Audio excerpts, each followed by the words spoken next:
És un goig poder tenir avui aquesta vesprada, aquesta primera conferència del cicle Cristians perseguits al Pròxim Orient, organitzat conjuntament per la Biblioteca del Seminari de Tarragona i per la Càtedra UNESCO de la Universitat Rovira i Virgili. Aquesta primera sessió compta amb la presència del molt estimat bisbe de Carcàvia i exarca apostòlic per als catòlics de tradició bizantina de Grècia, Monsenyor Manel Nin Güell, del Vendrell, molt estimat i conegut de tots nosaltres. Ell ens acostarà a la realitat de les comunitats cristianes en l'actual context bèl·lic a la regió del Pròxim Orient, amb una conferència que li hem posat aquest títol, La situació i persecució dels cristians a l'Orient Mitjà. És la primera conferència que faig com a bisbe. Tornar a Tarragona doncs, és també un motiu de joia per mi mateix.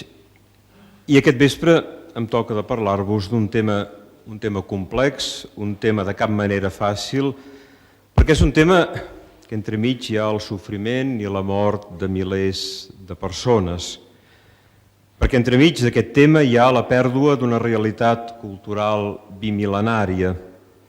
Parlar de l'Orient, i concretament de l'Orient cristià, és sempre parlar d'una realitat humana, espiritual, cultural, que ha fet un únic camí durant 2.000 anys. El novembre del 2014 vaig fer una conferència a Barcelona sobre un tema molt semblant, però en un moment de plena persecució, de plena destrucció, de plena invasió de tot el que era l'Iraq. En un moment, una conferència en què vaig intentar d'alguna manera desvetllar l'interès, i no només l'interès, sinó la solidaritat, la reacció d'un Occident indiferent. Vaig escriure el 2014 un article a Itàlia amb el títol El martiri en la indiferència. Avui han passat 2 anys i el clima de persecució ha continuat durant aquests 2 anys. Recordeu només els màrtirs coptes degollats a la platja simplement pel fet de ser cristians coptes a l'Egipte. Han passat 2 anys i aquelles terres, penso sobretot en l'Iraq, comencen a ser alliberades, poseu cometes en aquesta paraula, reconquerides, però per trobar-hi què? Runes, ciutats destruïdes. Parlar de l'Orient cristià és complex, ja que es tracta d'una realitat geogràfica àmplia, tot el que anomenem el Pròxim Orient, d'una realitat geogràfica contrastant i no uniforme. Us cito només Israel, Palestina, Líban, Síria, Iraq, Iran, la Mesopotàmia, Egipte, Etiòpia i d'alguna manera també el que vol dir pels Emirats Àrabs. Una realitat geogràfica molt complexa per interessos estratègics. Penseu que el contrast entre Estats Units i Rússia ja no es viu a Europa o només a Europa, ja no es viu a Amèrica Llatina o només a Amèrica Llatina, sinó que sobretot es viu al Pròxim Orient. Esmento problemes de caràcter estratègic, de caràcter polític d'aquesta qüestió, perquè en el fons es tracta d'un drama real, d'una guerra que ha pres moltes vides, que ha destruït una realitat cultural molt important, una qüestió estratègica política que sacseja, i utilitzo aquesta paraula, quan sents en les últimes setmanes dient, va bé, la guerra a Síria possiblement s'acabarà perquè Trump i Putin són amics. Si la guerra a Síria es pot acabar demà, jo ho celebraré moltíssim, perquè Trump i Putin són amics, es podia acabar abans d'ahir, segurament. Hi ha un problema polític molt, molt greu. Interessos econòmics. El petroli és un dels problemes més importants. Quan els Estats Units es retira de l'Iraq no és perquè hi hagués una democràcia implantada, és un problema més de domini de tota l'explotació petrolífera. Un problema econòmic de caràcter d'armes, tot el problema de la venda d'armes. Quan fa 2 anys, recordeu que es discutia si Bashar al-Assad, el govern, diguem-ne, legal de Síria, tenia armes químiques o si en tenien els rebels, recordeu que en una audiència el papa Francesc va dir simplement les armes químiques no les fabriquen a Damasc. I dient això, em sembla que la cosa és molt, molt clara. Un problema d'interessos, repeteixo, econòmics, petroli, armes, un problema d'arquitectura. Alep està sent bombardejada deixant-la arrasada a zero. Se sap que entre alts càrrecs, sigui de part dels Estats Units, sigui de part de Rússia, hi ha empresaris que ja tenen un projecte per reconstruir Alep. Simplement, petits flaixos per situar-vos una mica en la qüestió.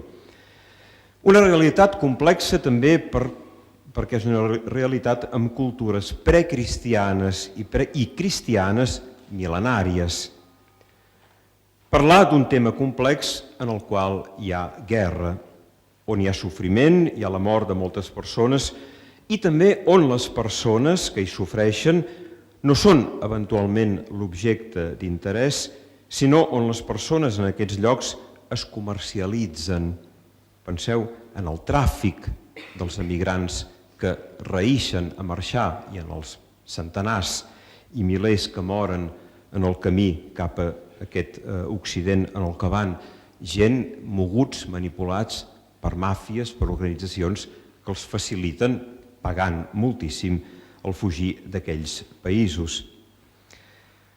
En aquest context complex, des de fa 2000 anys hi viuen, hi han nascut comunitats cristianes, esglésies cristianes, molt diverses entre elles, per origen geogràfic, per llengua, per cultura, per tradició teològica, però esglésies cristianes que se senten totes arrelades en aquella terra, en aquells llocs que la tradició cristiana ha anomenat i anomena llocs sants, perquè són llocs vinculats a la vida de Crist o perquè són llocs on molts cristians, homes i dones, s'hi han santificat, hi han viscut i hi han mort.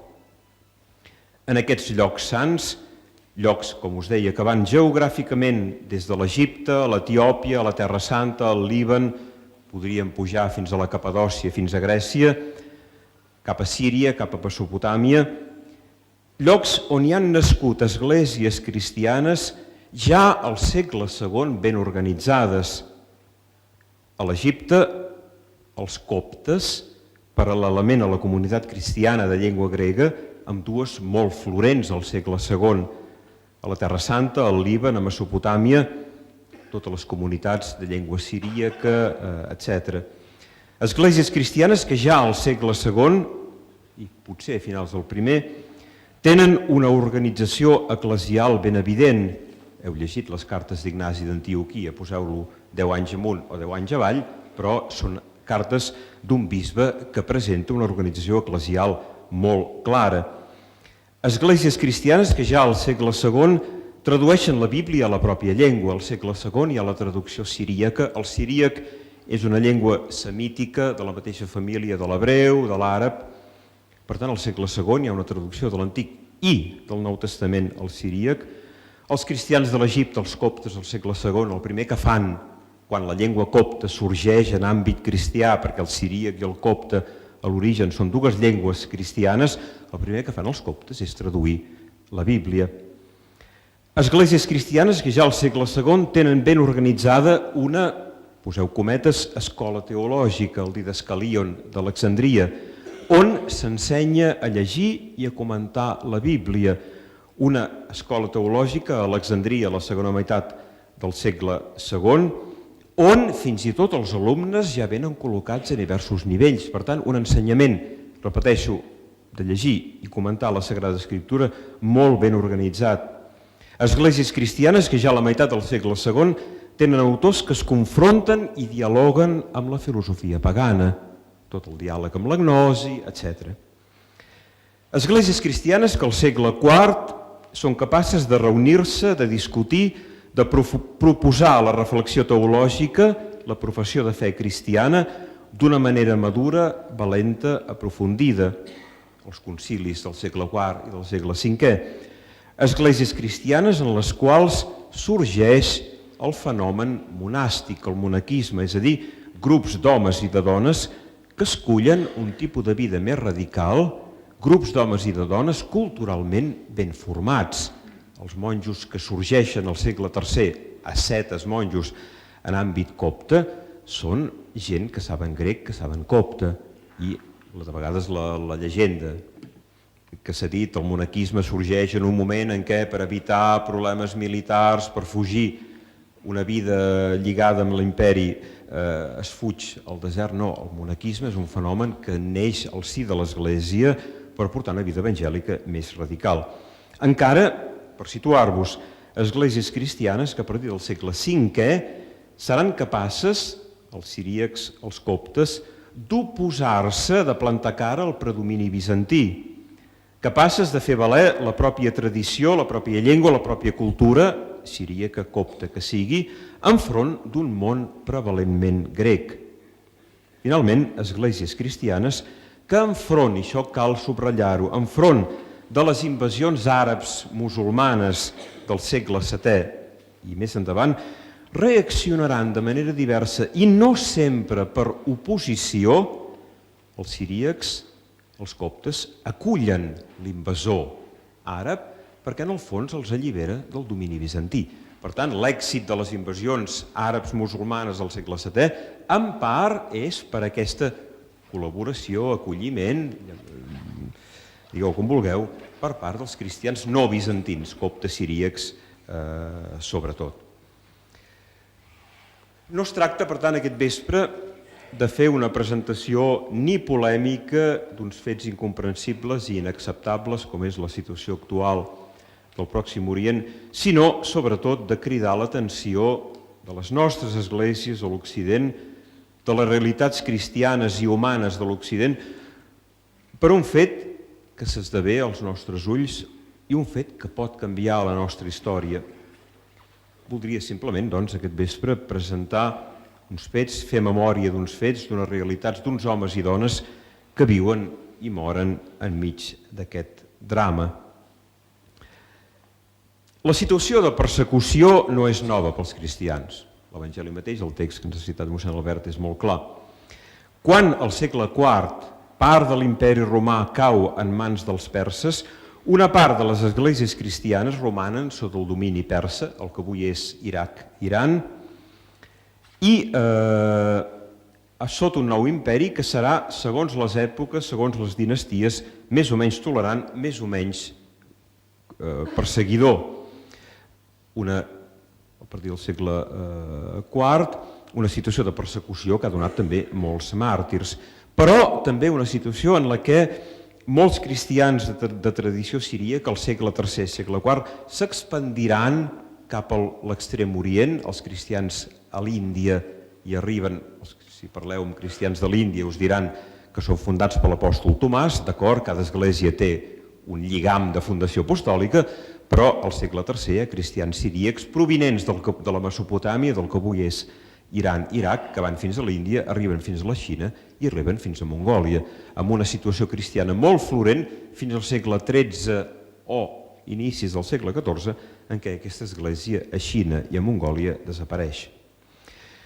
Totes les esglésies cristianes han viscut situacions molt diverses al llarg de 2.000 anys de cristianisme.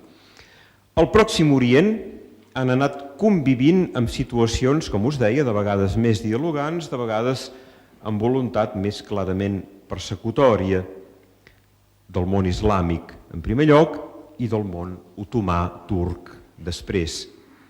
A l'Egipte, l'església copta, que és l'església més autòctona, l'església grega a l'Egipte és l'església vinguda del món grec, l'església copta, la paraula copta vol dir egipcià, és una església autòctona nascuda a l'Egipte. L'església copta a l'Egipte ha tingut alts i baixos fins a un gran desvetllament espiritual i cultural a la segona meitat del segle XX, lligat també amb el desvetllament d'un islam molt intransigent que ha portat i porta a una situació de persecució. Però, repeteixo, en una situació cristiana, els coptes a l'Egipte, molt important i molt florent. Si aneu a Egipte, aneu a veure les piràmides, d'acord, però aneu a veure els monestirs que es troben al llarg del Nil. Hi ha una desena de monestirs amb una situació molt florent, amb un centenar de monjos a cada monestir. Per tant, una situació realment molt florent. L'Egipte és això també, és el Nil. Les esglésies bizantines, per exemple, presents a tota l'Europa oriental, han viscut sota règims soviètics comunistes al llarg del segle XX. Esglésies bizantines ortodoxes que han sobreviscut gràcies al compromís amb els règims, mentre que hi ha esglésies bizantines catòliques que han viscut en un règim de persecució de catacomba molt dura.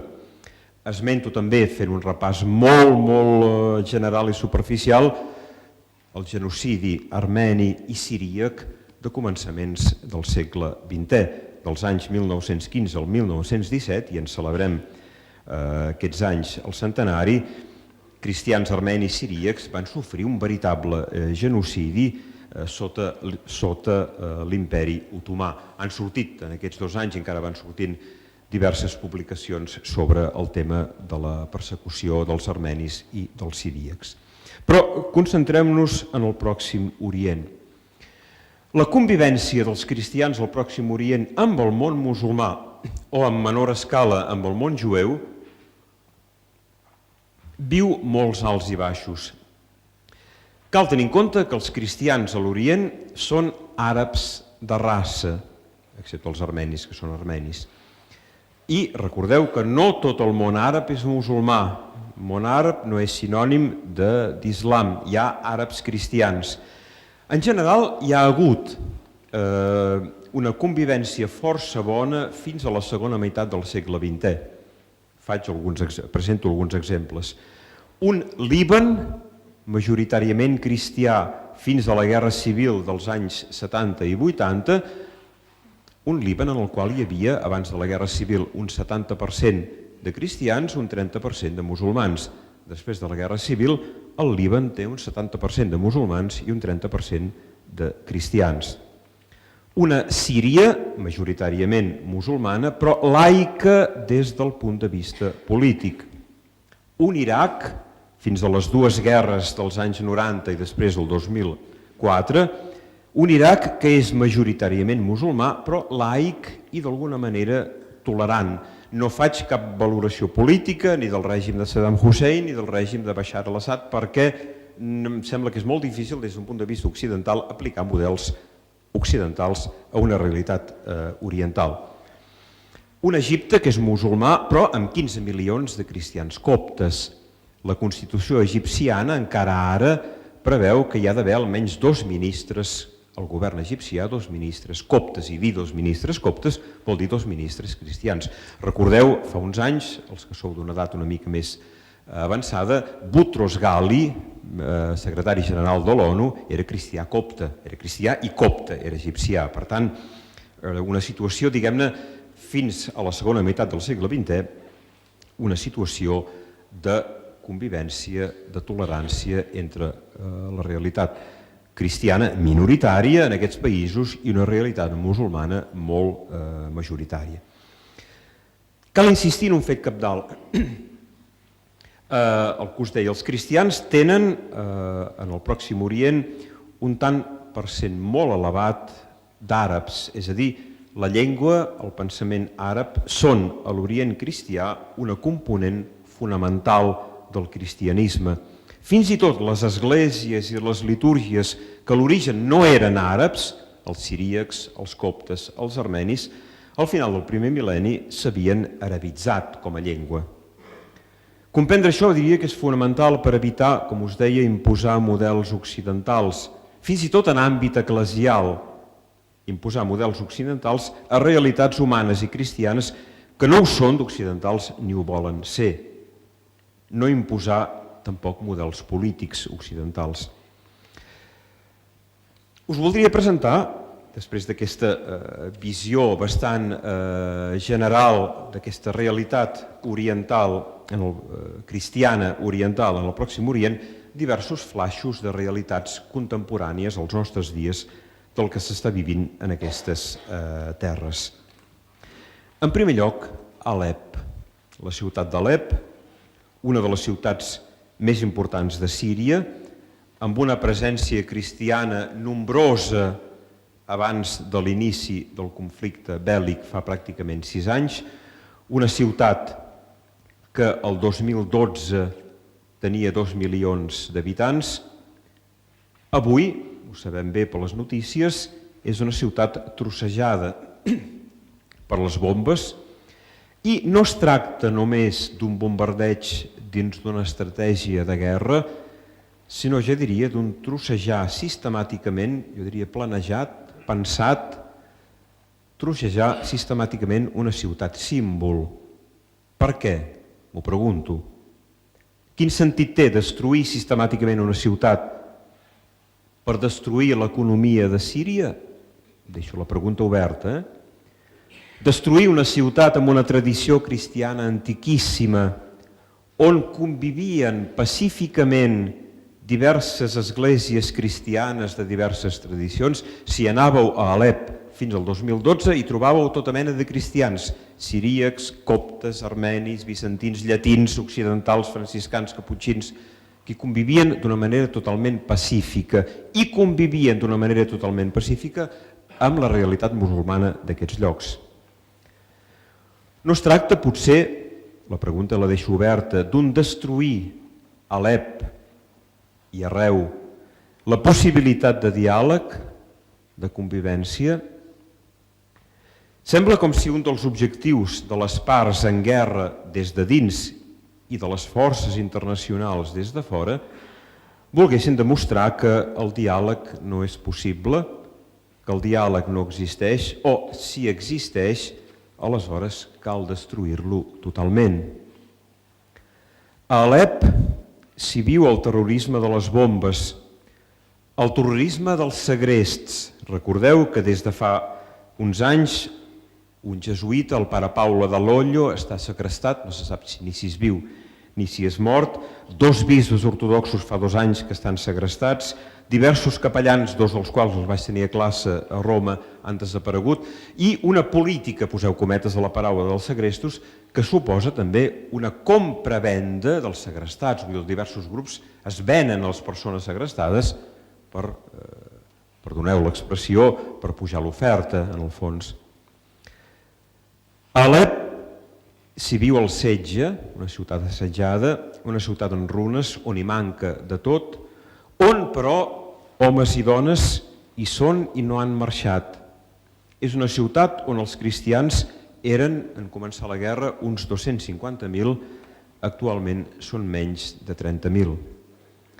El testimoniatge del que passa a Alep arriba també de diversos bisbes que s'hi han quedat, que no han fugit, s'han quedat amb la pròpia minúscula, reduïda comunitat cristiana que ha decidit de quedar-se entre aquelles runes.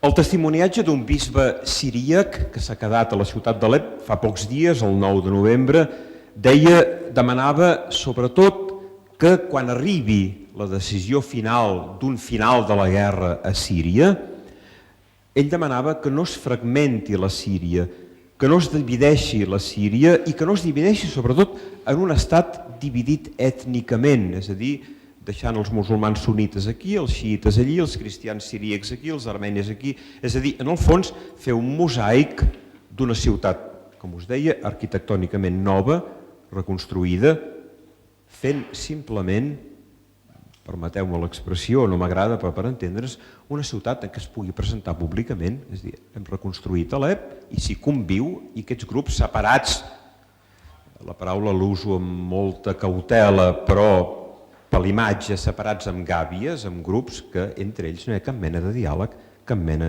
de relació.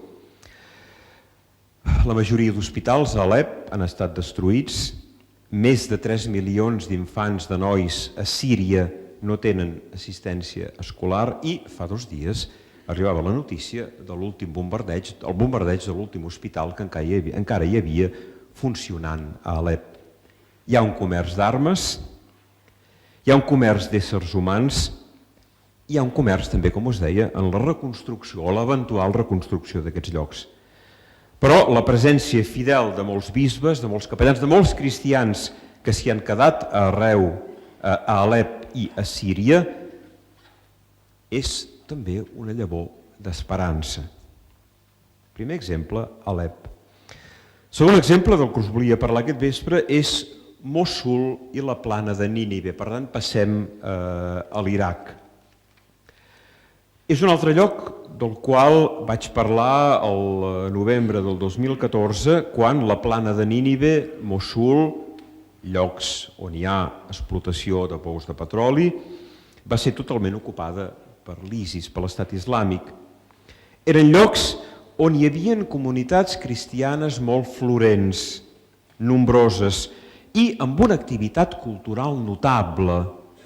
L'any 1950, a Mossul, es feia encara una reedició impresa de la Bíblia en siríac que havia estat editada per primera vegada entre el 1888 i el 1892, una Bíblia molt buscada, aquesta Bíblia dels anys del segle XIX, i la reedició del 1950. Quan em van ordenar capellà el 98, un amic meu, un monjo de Suïssa, em va dir com a regal, et tinc un regal especial d'ordenació, i quan el vaig veure al cap d'uns mesos me'l va donar i em va regalar un exemplar de l'antiga edició de la Bíblia de Mossul. Diu, sé que això ho apreciaràs. És a dir, era una ciutat, Mossul, amb una activitat cultural molt, molt notable. Eren cristians, i no solament els cristians, que en el moment de la invasió del 2014 no volien deixar aquelles terres, però l'arribada de l'IS va obligar a fugir per salvar la vida. Aquells cristians de Mossul i de tota la plana de Nínive, refugiats al Kurdistan iraquè, per tant la part més nord de l'Iraq, o bé a Jordània, cap al sud, en aquells llocs de refugi esperen, la majoria, no de tornar a Mossul, sinó simplement de reunir-se amb els familiars que ja han pogut emigrar.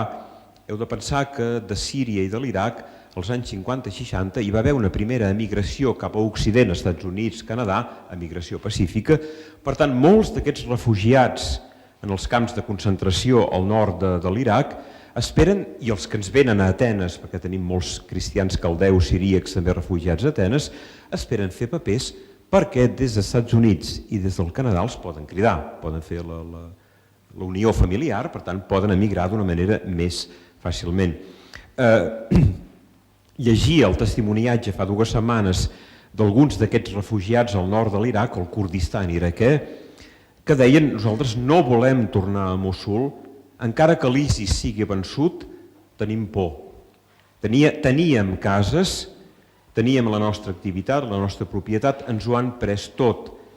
I, d'alguna manera, el que ja passava, noteu aquesta frase, el que diuen encara ells, el que ja passava abans de l'arribada de l'estat islàmic, des de la caiguda de Saddam Hussein, tot el que nosaltres teníem ens ho han anat prenent.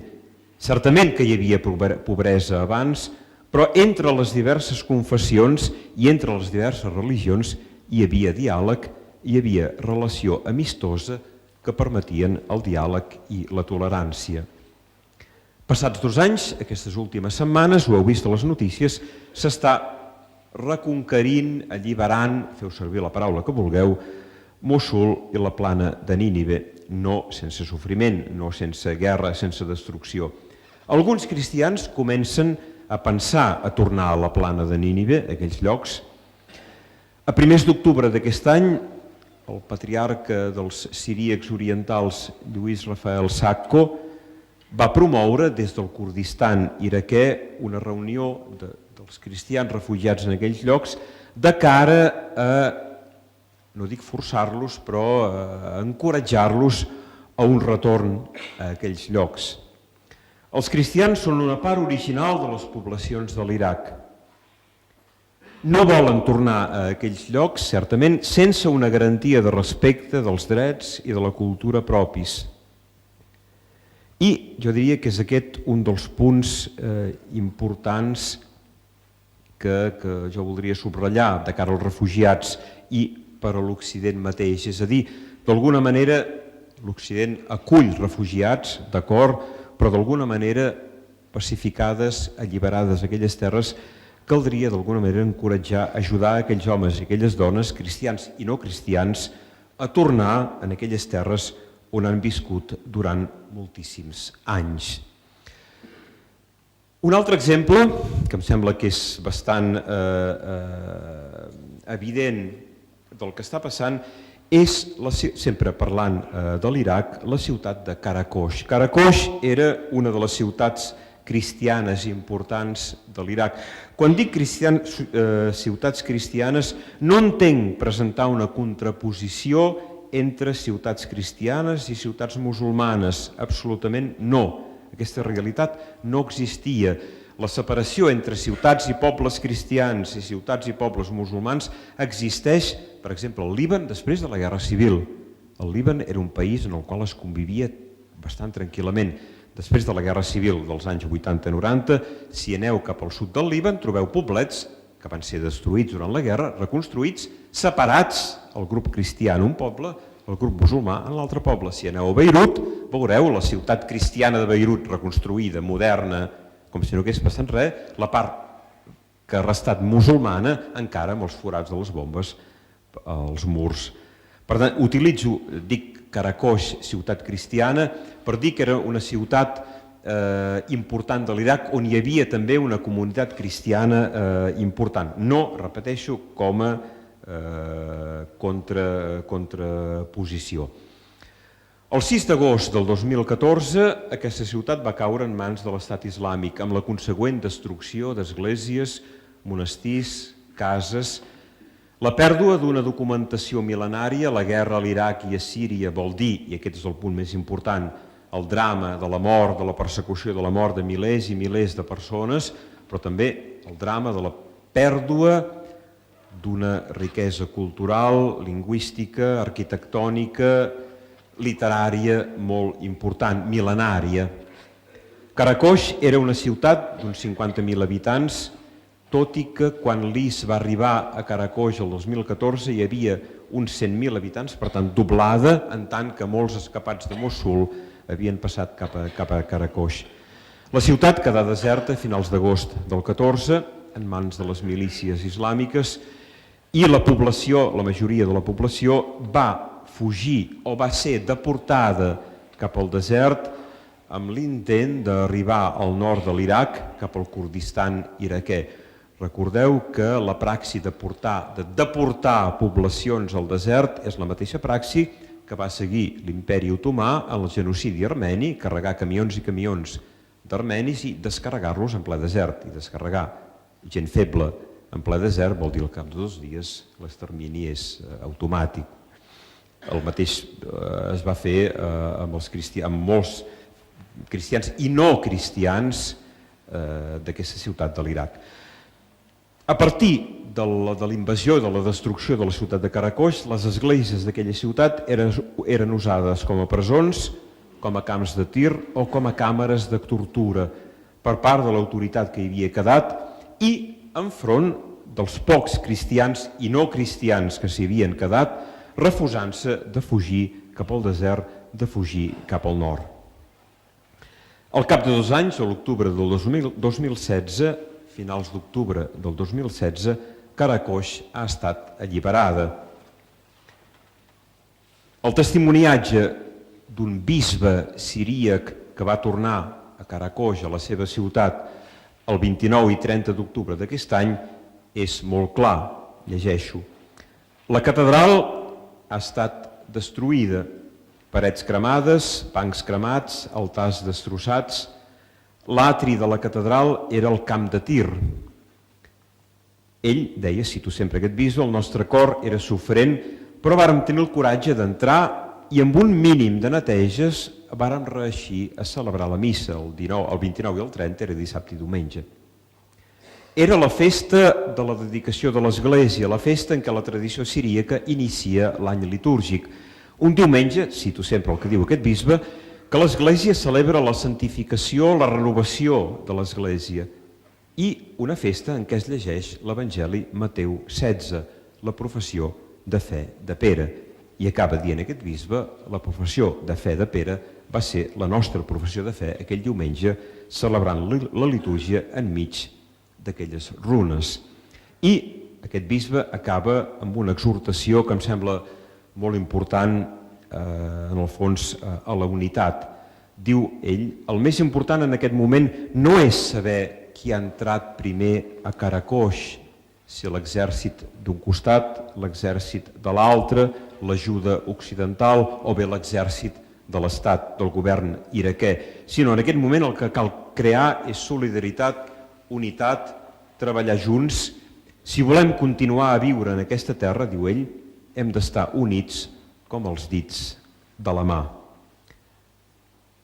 Karakosh, ciutat alliberada, que ha portat a la llum moltes dones ancianes que es van refusar de deixar la ciutat el 2014, dones viudes, els marits de les quals van ser assassinats, i que han continuat una vida, suposo que en català la paraula justa, crípticament cristiana, és a dir, d'alguna manera van fingir una conversió a l'islam per sobreviure, però en el fons, que en el moment en què la ciutat s'ha alliberat, ell ha sentit, nosaltres hem continuat a pregar com a cristianes, però d'una manera de catacombes, d'una manera críptica. Moltes dones ancianes que han sortit a la llum d'alguna manera, alliberant la ciutat i que d'alguna manera han continuat sota les runes, a nivell de catacombes, aquest mínim de llàntia de fe cristiana que la ciutat havia viscut des de sempre. Enfront d'aquesta realitat, aleshores, quins camins de futur té el Pròxim Orient? El Pròxim Orient cristià. Quin futur té per a aquests cristians també en terres d'emigració? Ens arriben molts i aniran arribant sirians, iraquens, alguns dels quals són cristians, coptes, han arribat ja els darrers anys ucraïnesos, romanesos, que també són cristians i molts són orientals catòliques. Quin futur tenen també aquests cristians al nostre Occident? A nivell d'estadístiques, les estadístiques són sempre molt fràgils i manipulables, evidentment, però a nivell d'estadístiques us les dono per tenir un mínim d'idea. El 2011, l'any de l'inici de la guerra a Síria, hi havia cristians al Líban, en aquell moment els cristians eren ja només un 30%. A l'Egipte hi havia un 10% de cristians, a Síria un 4% de cristians, a l'Iraq un 2% de cristians, a Terra Santa, Israel-Palestina, un 2%. A l'Iran, un 0,2%. A Turquia, un 0,2%. A l'Iraq, fins a fa 4 o 5 anys, hi podia haver uns 1,5 milions de cristians. Avui, el màxim són uns 300.000. Al Líban, un altre cas que he esmentat, un cas especial, és un país petit, el Líban té 130 quilòmetres de llargada, només és un país petit, en el qual hi viuen 4,5 milions d'habitants i el Líban actualment té 1,5 milions d'arribats de Síria, de refugiats de guerra de Síria. A la Síria la situació, les notícies de la guerra ens arriben d'una manera ben clara. Quins camins de futur? Us proposo de veure'ls en una doble angulatura, de dos angles. En primer lloc, jo diria una situació a dintre, des de dins. Més enllà dels interessos, de les maniobres polítiques, fa 2 anys jo mateix era perplex i desconfiant envers un retorn dels cristians a l'Iraq, a Síria. Actualment continuo perplex, tot i que es veuen possibilitats d'un cert retorn, parlo a dintre, mirant cap endins, d'una reconstrucció d'aquelles terres, però amb grups cristians encara amb més minoria del que eren abans i amb el perill de romandre, i el que us deia fa poc, només, poseu cometes a la frase, com a mostra de museu, és a dir, això era i això us ho mostrem com una postal en la qual quedem bé. Permeteu-me l'expressió, l'expressió entremig hi ha milers i milers de morts. Una situació que potser farà quedar bé a la o les potències que quedin dominant en aquells països. Petits grups o esglésies cristianes presentats al costat d'altres grups ètnics, religiosos, que en el fons podrien donar una imatge, només imatge, tolerant per part de la potència que domini. Però aquesta reducció a nivell només d'imatge, de façana, val? La podem acceptar? Deixo la pregunta oberta.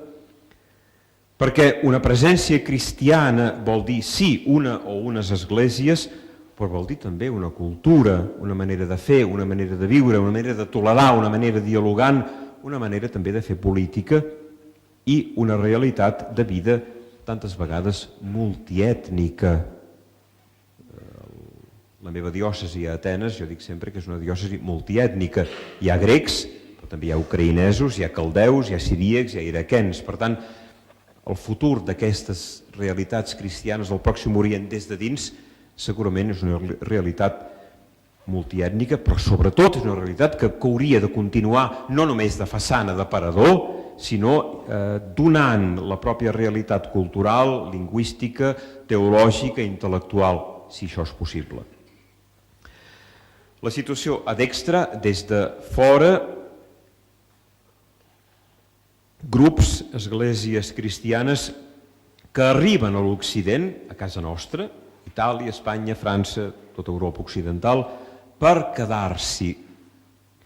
En un Occident que ja no és cristià i en el qual les mateixes esglésies cristianes occidentals hi viuen tantes vegades una situació com a estrangers.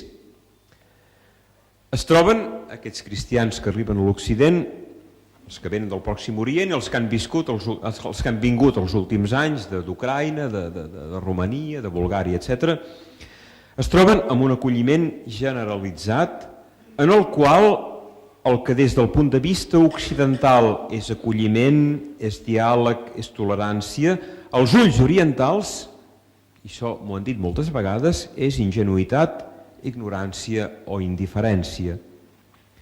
Pobles que arriben d'una situació de persecució i es troben a haver de dialogar amb aquella mateixa situació i ideologia que els ha perseguit als llocs d'origen. Una mica la situació, mutatis mutandis, en què es van trobar a finals dels anys 80 a Europa les esglésies orientals catòliques que havien sofert persecució als països comunistes i que en aquell moment, quan la llibertat va tornar a fer-se present, se'ls demanava de dialogar amb les esglésies ortodoxes que havien estat, als seus ulls, col·laboradores amb l'estat comunista a tots els països de l'Europa oriental. Per part també de l'Església Catòlica Llatina, l'Església majoritàriament a l'Europa occidental, que acull aquests germans cristians orientals catòlics i ortodoxos, perquè la diàspora ha barrejat tot, la diàspora, la persecució a l'Iraq, a Síria, ha fet superar un camí ecumènic. Quan dic camí ecumènic parlo del diàleg entre les esglésies ortodoxes i les esglésies catòliques que s'ha desenvolupat sobretot a la segona meitat del segle XX, un diàleg que la persecució, la sang, ha fet superar. Els camps de refugiats al nord d'Iraq, al Kurdistan o bé a Jordània, els diumenges els cristians es reuneixen al voltant del capellà que hi hagi, sigui siríac catòlic o siríac ortodox, sigui copte catòlic o copte ortodox, i tots celebren una única eucaristia, perquè la persecució els ha fet superar les divisions, les diferències al llarg dels anys, el que el papa ha anomenat l'ecumenisme de la sang, és a dir, en el fons, el diàleg teològic necessari segurament, però la persecució els ha fet superar una situació, diguem-ne, els ha portat a una situació de plena comunió nascuda del testimoniatge del martiri.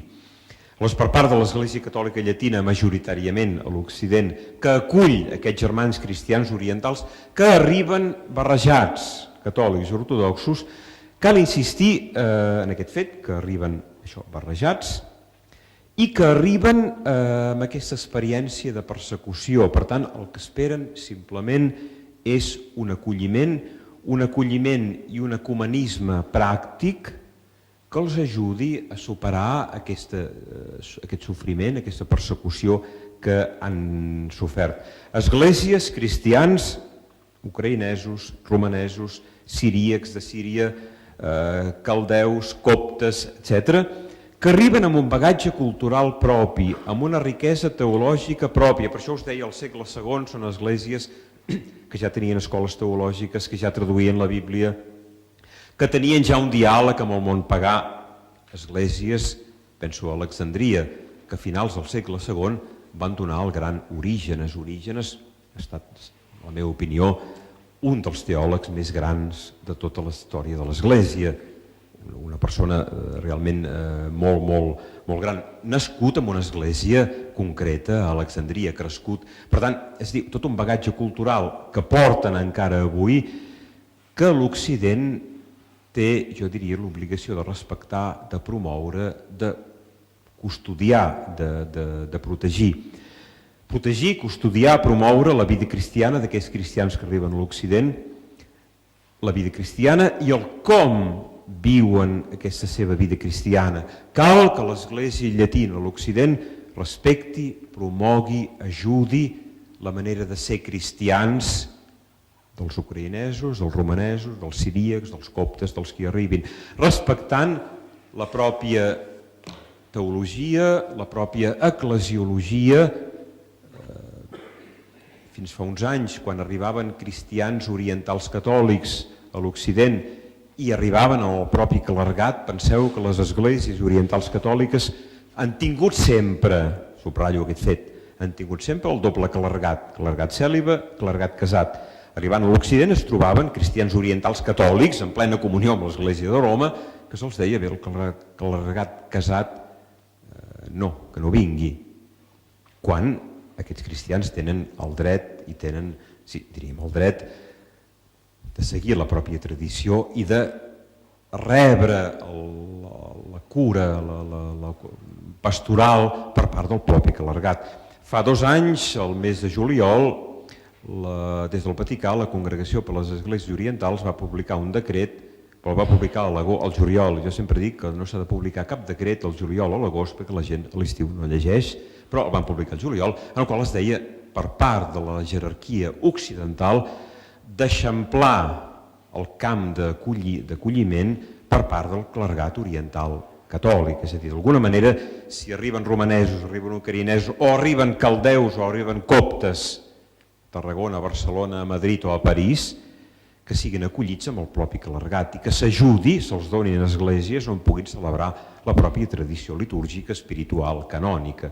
Que no ve, aquest clergat oriental catòlic cèlibe o casat que ve a l'Occident no ve a tapar cap forat de la mancança de clergat a l'Occident, simplement venen pel servei pastoral d'aquesta realitat d'emigració que difícilment tornaran cap als llocs d'origen. Concloc. La tradició bizantina, la tradició litúrgica bizantina, que és la que celebrem a Grècia, cada dia a vespres llegeix el Salm 103. El Salm 103, el verset 32, diu: Ell, el Senyor, que quan mira la terra la fa tremolar, quan toca les muntanyes s'hi aixequen globs de fum. Aquestes darreres setmanes que a Itàlia han viscut, jo era a Atenes, terratrèmols molt durs, quan la terra a Itàlia ha tremolat molt, quan la terra a Síria, a Alep, a Síria, continua tremolant per les bombes, el verset del Salm no brolla espontàniament en la pregària, això us ho puc assegurar. Setmanes en què el terratrèmol a Itàlia ha destruït moltíssim, a part, i principalment, el drama de les vides humanes, dels que han mort, en què les bombes continuen destruint ciutats, penso sobretot a Alep, Síria, llocs des de l'Úmbria a Itàlia fins a la plana de Mossul, a Karakosh, a l'Iraq. A l'Úmbria hi va néixer Sant Benet, jo soc benedictí. A l'Iraq, a la plana de Nínive, hi va viure Sant Efrem al segle IV, un altre sant pel qual tinc molta estima. Úmbria, a Itàlia, Mesopotàmia, al Pròxim Orient, on fidels i monjos hi han pregat, hi han plorat, hi han viscut la joia en unes esglésies ara reduïdes a runes. Homes i dones, monjos i monges, en Orxia, per exemple, parlo de benedictí, que van haver d'abandonar les seves llars, els seus monestirs, les granges, el lloc de treball, amb llàgrimes i amb sofriment. Homes i dones, sacerdots, fidels, que han tornat a Karakosh, us deia aquell exemple d'aquell bisbe, a l'Iraq, en el fons llocs que mai potser no havien deixat en el fons del cor. Runes des de l'Úmbria, recordeu les imatges d'aquell diumenge de finals d'octubre, en què veiem la basílica de Sant Benet només en la façana, totalment derruïda, fins a les runes de les ciutats alliberades a l'Iraq, runes en les quals encara sembla de poder-hi sentir a l'Úmbria el cant gregorià dels monjos i a Nínive el cant siríac, i el siríac és la llengua que parlava Jesús, un cant que ens porta als accents de Jesús mateix. Creus llançades a terra pels homes, recordeu les imatges de fa 2 anys, esglésies sistemàticament destruïdes amb buldòzer, amb excavadores, o creus caigudes pel sacseig de la terra, Norxa, però són imatges que ens han colpit certament. En aquestes últimes setmanes, a partir de l'agost fins ara, ha estat el terratrèmol que ha sacsejat les nostres llars, les nostres esglésies, els nostres cors, fins a fer vessar llàgrimes per aquesta història reduïda a trossos, des de l'Úmbria a Itàlia fins a Síria, a Nínive, a la plana de Nínive, a l'Iraq. Lloc on persones han perdut els seus éssers estimats, les seves llars, el seu treball, es podria dir les seves arrels. Però en el fons, les arrels veritables, malgrat les sacsejades, romanen tant a Norxa com a Karakosh. Són arrels que no s'arrenquen d'una terra que els ha generat, els ha vist créixer, els ha vist viure, els ha vist estimar.